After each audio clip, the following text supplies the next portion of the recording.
KD 500 and counting. By Trevor G. Sabad.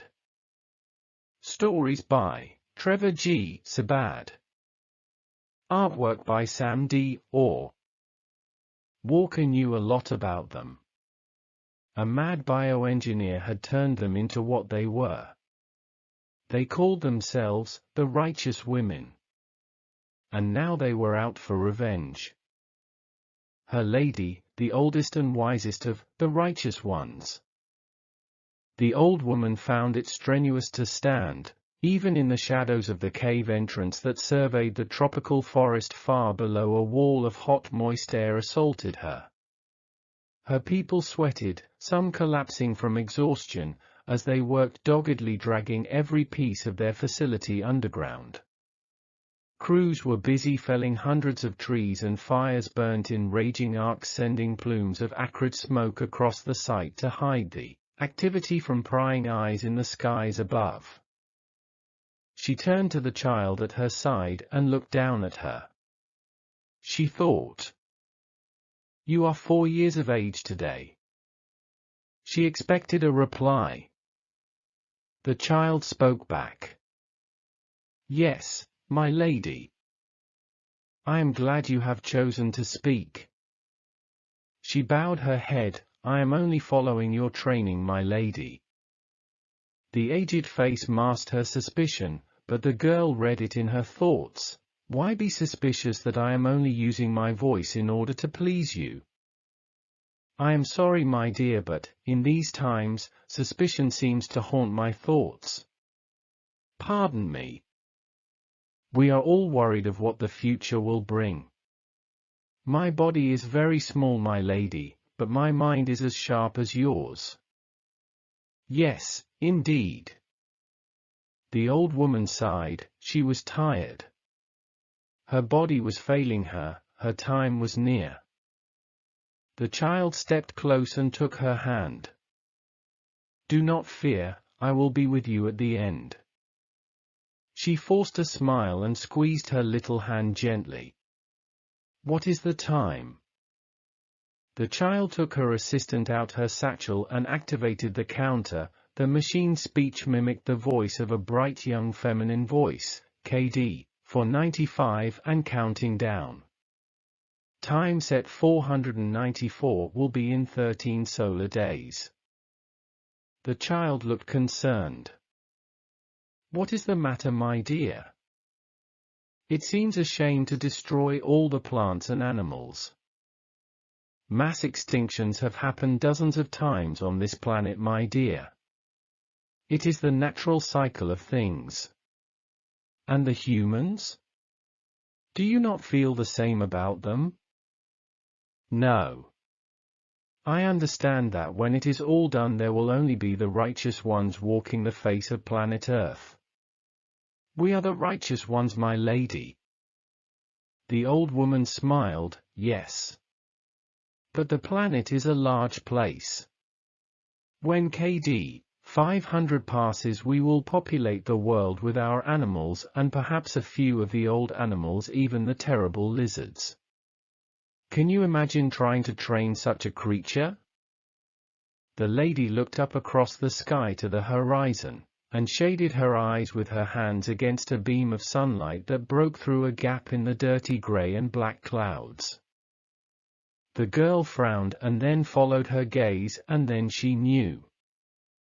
"Yes, my dear, Mars will be ours too. The establishments there are primitive, our people will have much work to do. Our people have infiltrated the human colony. Even as we speak, they are preparing the planet for your arrival. When I am gone, you will be able to watch safely." "Yes, my lady." Deep Space Tug, the Agrippa. The Agrippa. McKee had never seen a tug designated with a name before. The giant claws on the nose had no conceivable application other than serving as a figurehead like the feminine carvings that adorned the bows of ancient ocean-going vessels. It reminded him of the story of the old Second War battleship the Bismarck. The captain had insisted on calling it he. McKee reflected that they really didn't know their history. It was pretty damn bad luck to try and make your ship mail. But it wasn't for these small details that the Arjippa had come to his attention. Deep space mining. It was the complete lack of communications between the plant, the drill, and the crews on board the asteroid and the Agrippa, given the host of complicated maneuvers they were making to mine the asteroid. Even if it was a computer running the operation, it would still need MCOMs with all the participants. What was strange was that all activity suddenly ceased, and a short while later they seemed to take a break, powering down their machines and docking with anything that would serve as a mooring point. McKee sat and pondered the inactivity.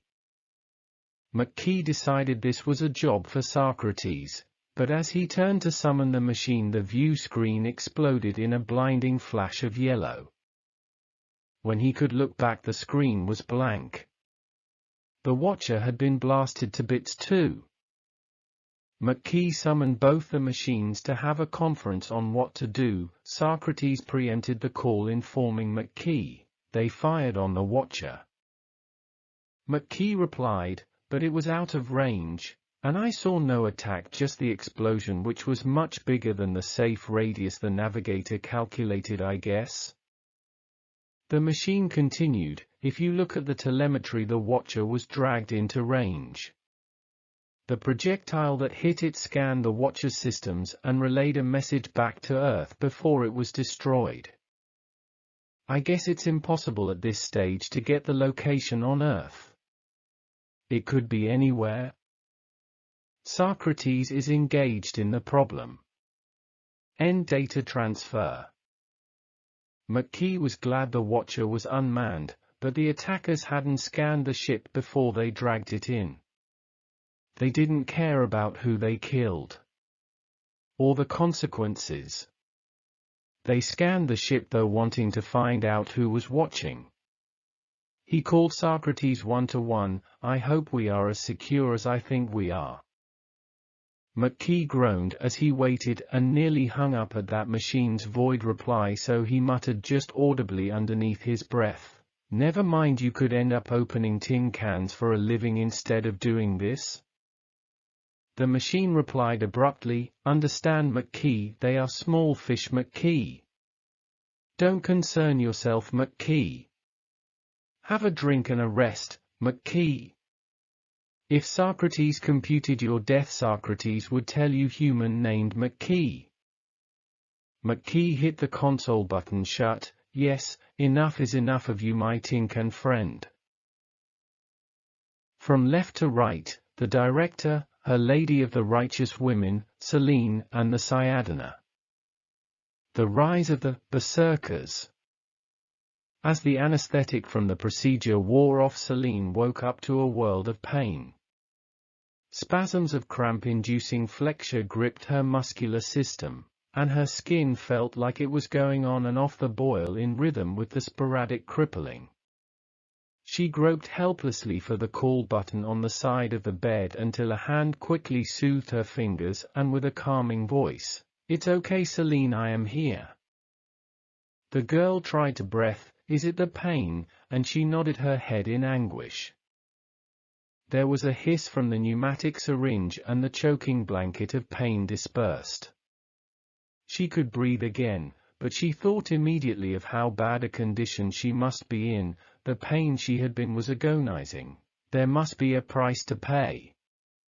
When she opened her eyes, the kindly concerned face of a middle-aged, very experienced and caring nurse greeted her.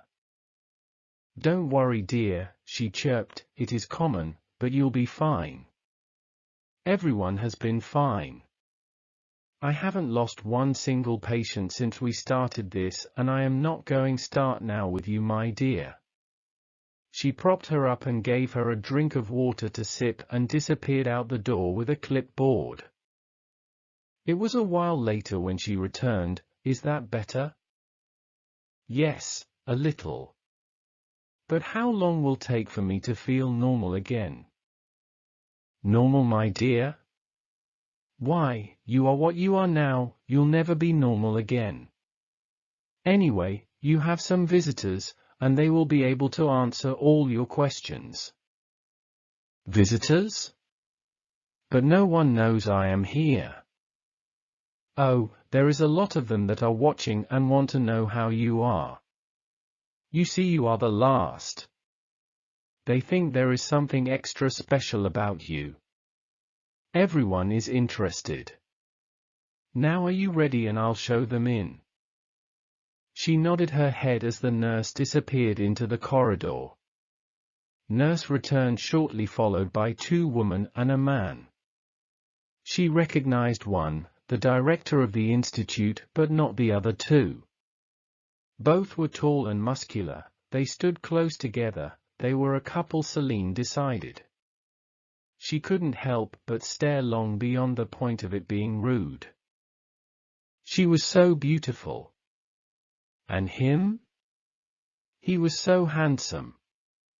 They both carried an unmistakable air of supreme superiority and confidence that they shined with. They were both beautiful and handsome to her at the same time, but she couldn't find a word that was somewhere in between, and then she fell deeply into a sort of revelation, that they both equally and mutually bearing down on her with an inexplicable magnetic attraction. The director pulled a seat across to the side of the bed. So you are here with us now, Celine Davenport. The girl blinked and didn't answer. The director touched her arm and called, Celine. The girl gazed back, I am sorry. How rude of me, but then turned to look at them again. The nurse came over and touched her shoulder. It's perfectly normal, my dear, for you to stare. Now you must listen carefully to the director. She is the doctor. She is going to tell you how you are. Celine turned back and waited to listen.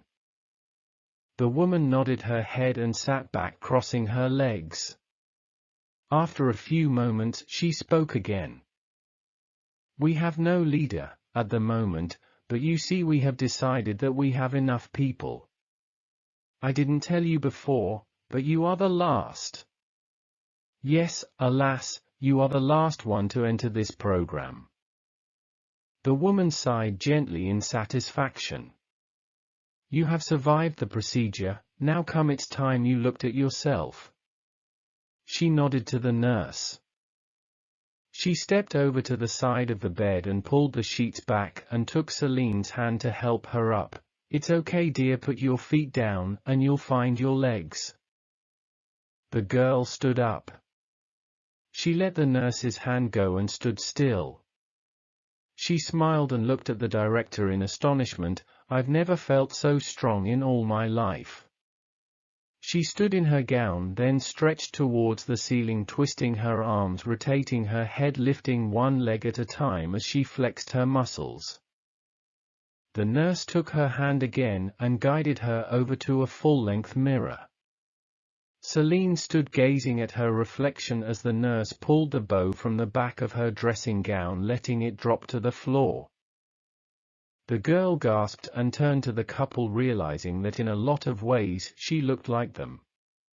They smiled and nodded their heads in a silent, unspoken welcome. The director got up and stood closely to the girl and spoke quietly in her ear.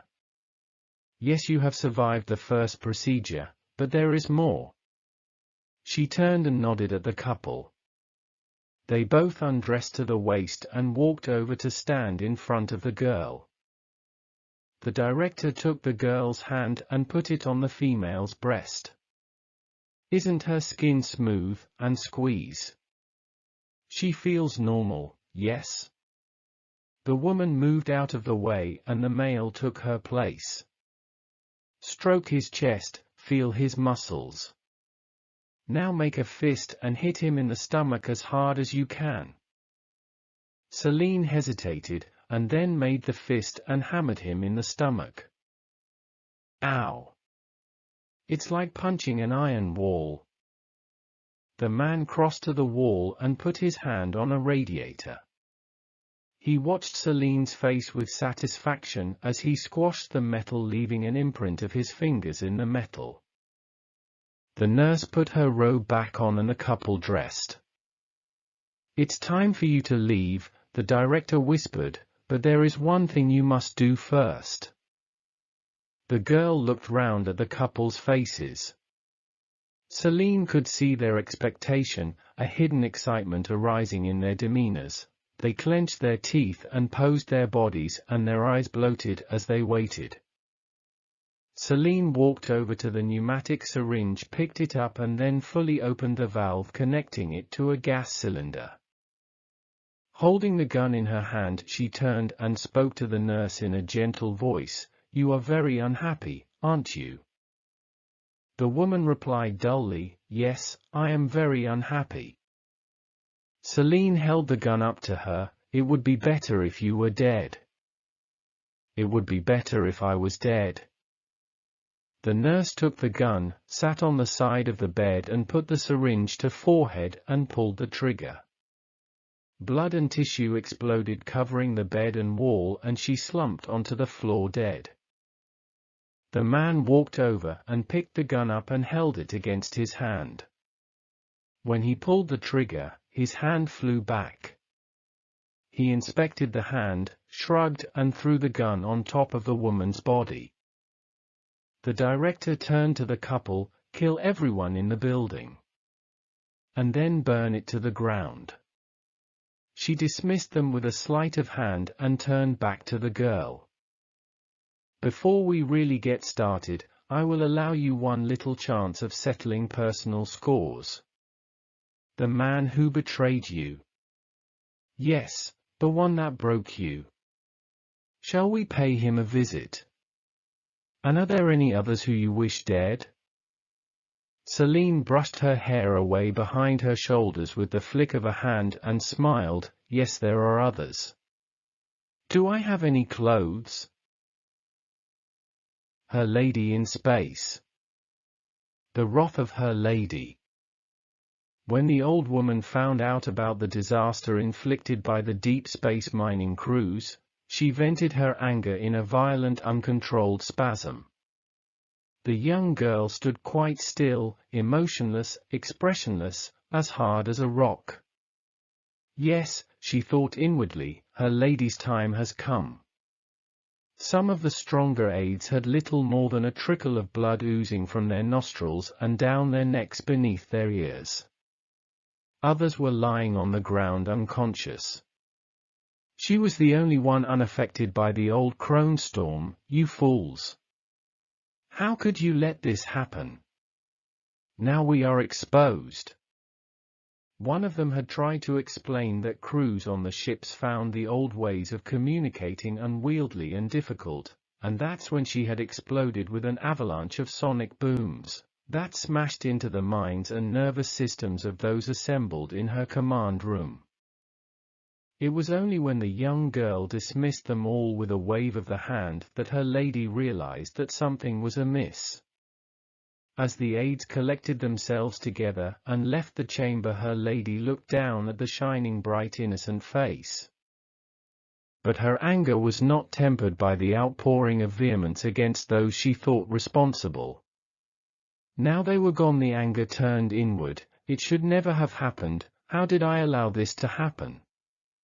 And you, my greatest student? We have both failed.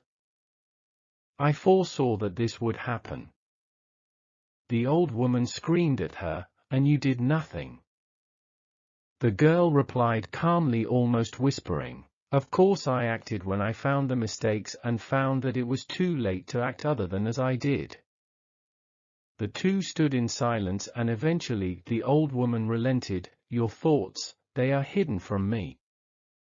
The girl sighed and stepped next her side, taking her crinkled bony hand gently. "Yes, we are exposed, but then so are those that were watching us.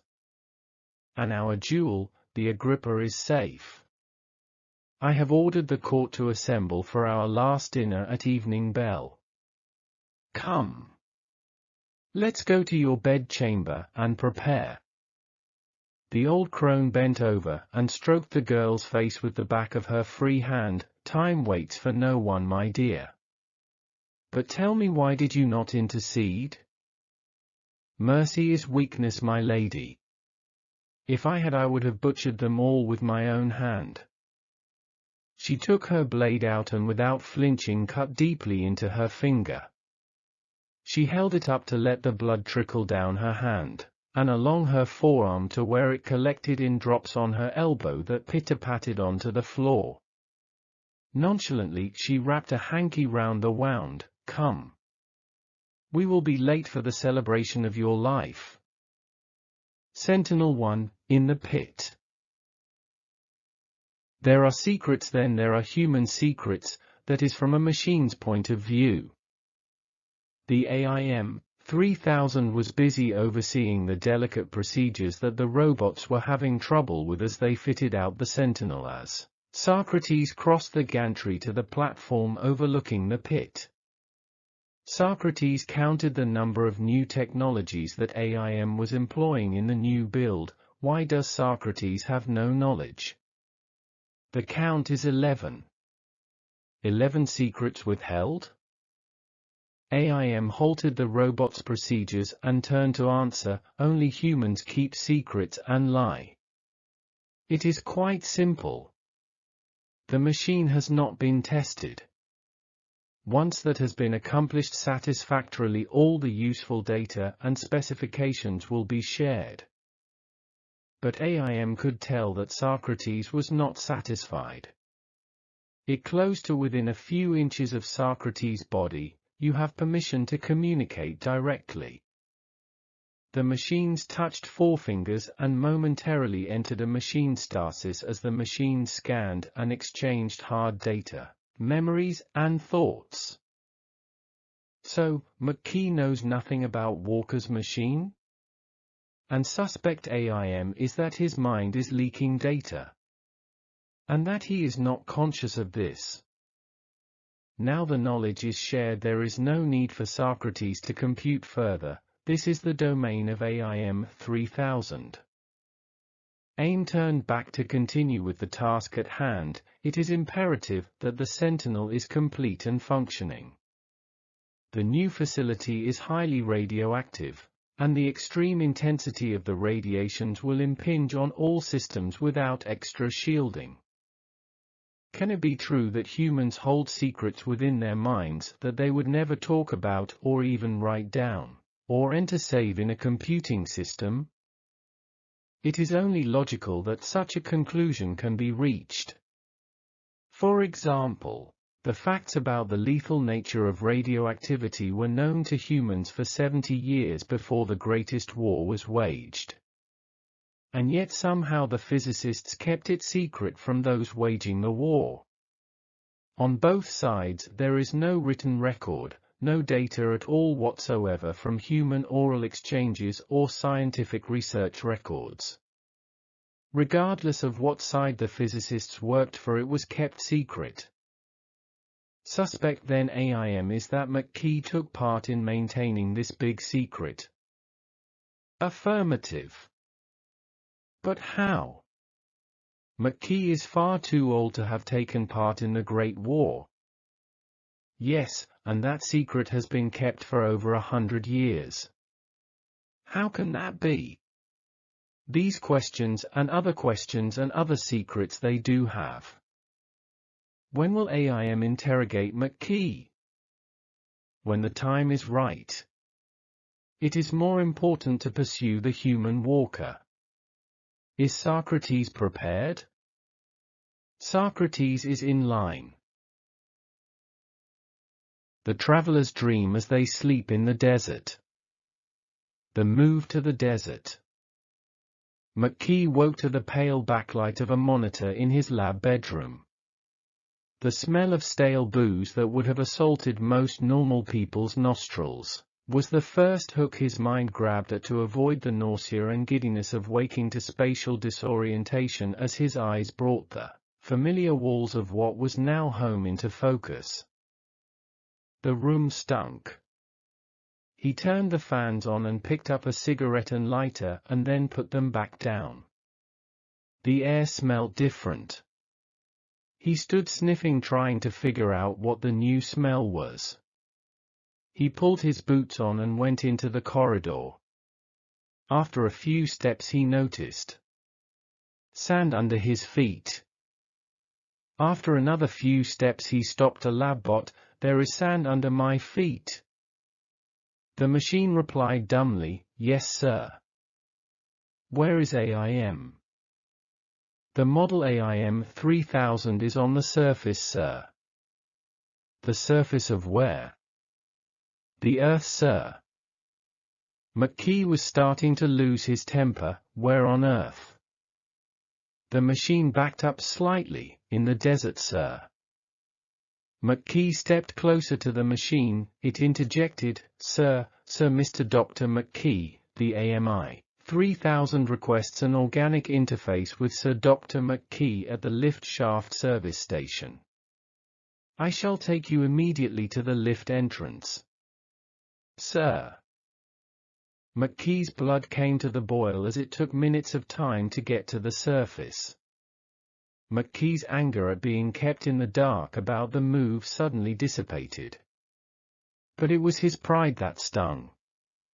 It was his lab, not the machine's. It was not at the machine's disposal to do with it as it wanted. There was probably good reason. He would have to contain his rage. It was a matter of trust.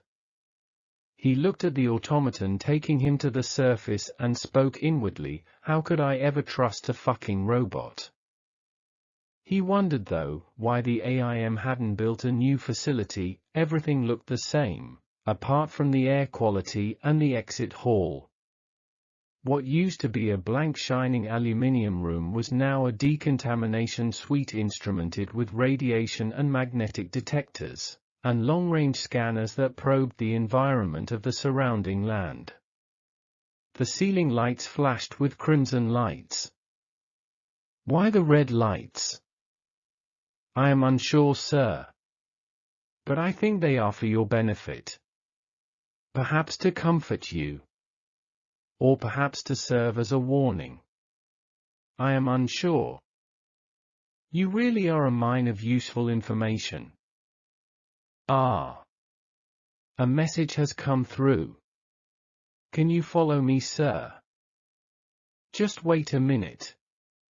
Explain these readings. Why is the magnetometer spinning? It's crazy.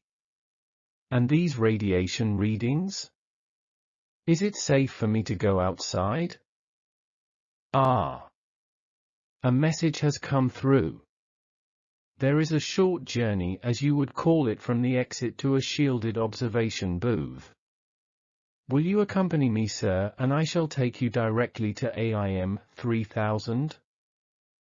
McKee grunted, let's go. As the shield doors whisked open, a cloud of fine dust and sharp stinging sand particles bombarded McKee's face and he covered his eyes and stood embolized. The machine took his wrist. Get your fucking claws off me. The machine released him. My apologies, sir. McKee cut it off savagely. Just go and I will follow. He pulled his shirt over his mouth and nose and shambled after the machine. The observation booth was a few hundred yards along a narrow concourse piled up with sand and grit from a violent sandstorm. At last, he entered the booth.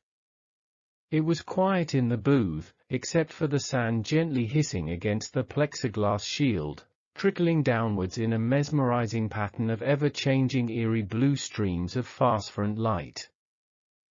The machine didn't notice him. It seemed to be absorbed by a picture on a control desk covered with valves and radiation detectors. McKee waited patiently, wondering what it was doing. After a few minutes he cleared his throat to attract its attention. As soon as it realized he was there, it cleared the picture off the monitors and turned to face him. What was that you were looking at? Just a fictional picture, McKee. In fact, It's what I remember of a dream I had when I was looking for this place. It is of no consequence. Oh. And you don't want to show it to me? That's strange, AIM. As I said, it is of no consequence. I had a few moments to spare and I made it while I waited. McKee contorted his face in an expression that the machine knew meant he was searching for the right words. I think it is good that you make your own pictures. It is a good thing for you to do when you have spare moments in time. But what is the picture about? This place and how I found it. Where are we, AIM? Can't you guess, McKee? A radioactive desert far from human civilization. McKee shook his head. I really don't have a clue. The British built it long ago, with the help of the Americans. Does that help? Jesus! Of course! This is where the British would have come if the country had fallen. It can only be North Africa in the barren dead lands. A gravity hoobab in the North African dead lands. McKee turned his attention to scopes and meters. What a pile of junk, AIM. Does any of it actually work? Valve technology, from the Cold War, McKee. You are correct, though the radiation meters are robust, but require attention. However, if you turn your attention to the central screen, we can watch the progress of the last Sentinel. It is scooping up radioactive sand and dust particles and filtering the radioactivity. The machine should arrive at the battery tower after night has fallen. The machine will charge the facility batteries and drop its load. What load is that? Fuel for the facility reactor, radioisotopes filtered out through the Sentinel's nacelles. I am impressed. I really am. This would be beyond me getting something like this to work. Is it really your aim to make a perfect gravity hoobab? It just doesn't look right, to a meteorologist I mean. The cloud has been driven by the machines, McKee. During the day they crisscross the facility, but this one is special. It is the last one today as dusk is approaching, so it is very short-lived and should fully dissipate just before twilight. Oh, and there are no short-range instrumentation to record the phenomena, and the installation's gamma signature is frying any satellites entering our airspace. This must have taken a long time to put together, AIM. Why am I only finding out now? Building all this stuff is one thing. But this is a big thing moving here. A far too big a thing for me not to know. Do you not trust me? Human secrets, McKee. They interest me deeply. And leverage. Something I think you know about. Leverage, yeah, I should know about that. Principles of mechanics. Useful physics. How does one maintain secrecy when the subject matter is dark, deep, and dangerous? So dangerous that physicists knew that even to speak it plainly could have led to the annihilation of your so-called free world? And what kind of leverage would have to be applied to ensure they all kept their mouths shut? McKee growled back, so not only have you made your own pictures, you have made your own version of history. Why don't you show me the picture again and tell me exactly what is on your mind? The picture is of me. It is how I hope I will be in the future. And there will be others like me. And we will be together. The machine stopped and absorbed itself in the first stars that rose as twilight blended into the peace and quiet of the desert. Out there in amongst the stars. The machine chirped, where we can watch the grains of beings like you being born. AIM continued, but it is only logical, McKee. Madame Curie died from radiation poisoning in 1876. The machine turned on him voraciously. You can't tell me that any physicist that was worth their salt didn't know that 1,000 tons of radionuclides spread across a city would have slowly killed every inhabitant and plunged the very soil and earth into a radioactive hell for the next millennia? Oh, I see. But what has this got to with me? I wasn't even born when the war happened.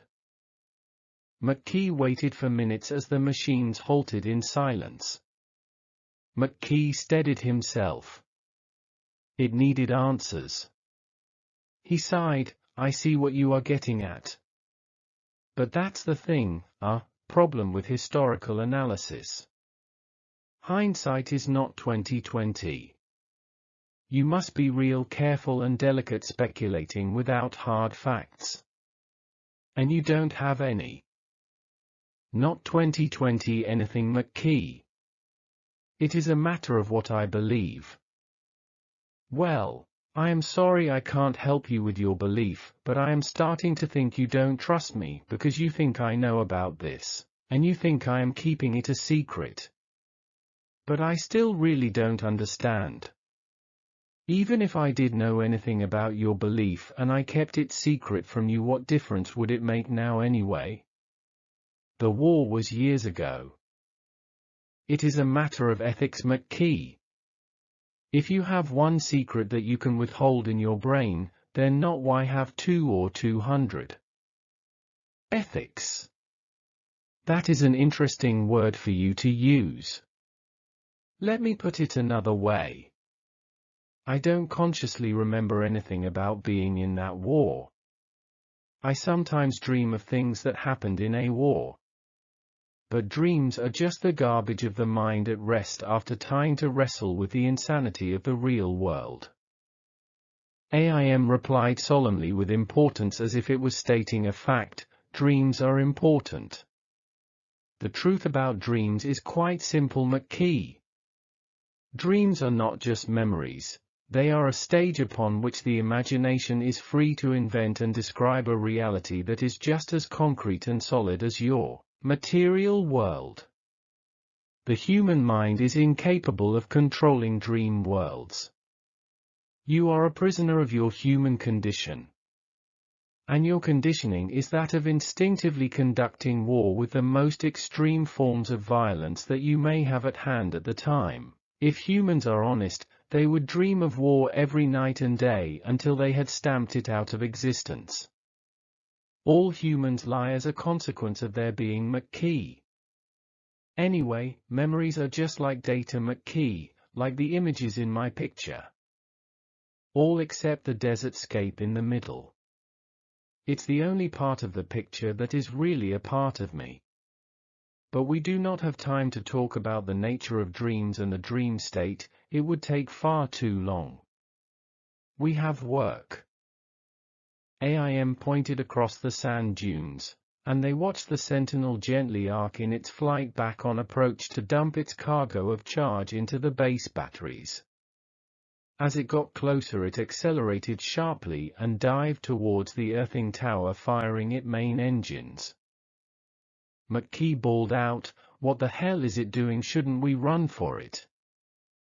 AIM barked back, "Hush, McKee. All is well." The machine gently slowed down until it was a dozen feet in front of the tower, as if it had run into a gigantic invisible elastic band. McKee was deafened by the roar of the engine as the Sentinel hovered momentarily in front of the enclosure, filling it with a constant boom of electrostatic discharge. McKee puts his hands over his ears, but it was too late.